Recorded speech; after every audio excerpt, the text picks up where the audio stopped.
What about that appearance? It was incredibly combative last night on the ABC from Ted O'Brien. What did you think of that, James?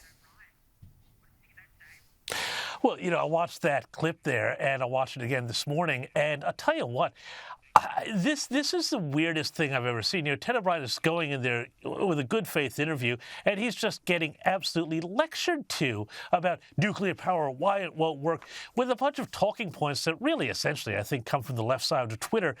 But there's a real sort of thing that really concerns me about this, and I think you hit on it in your editorial, Peta, is that there's a real timidity around this Australian debate around nuclear. The left side of politics, Albanese, all these guys, their first default idea is, oh, well, we can't do it. We simply can't.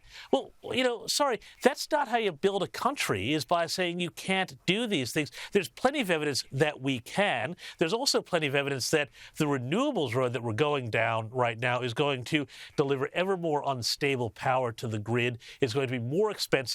Just look at Snowy Hydro 2.0 and put that, multiply that by however many dozens of projects is going to involve, and you see the economic disaster that we're headed for. Why not at least have the debate, remove the ban, and say, look, let's see where the chips fall on this one?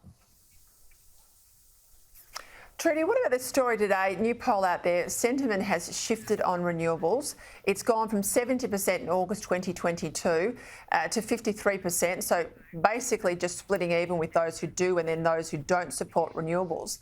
You've got the Greens out there today saying if there is a ban on new gas projects, an out-and-out ban, they may well support the government's EV emissions standards, the new rules for cars that are copping so much flack from experts. What are your hearings happening there?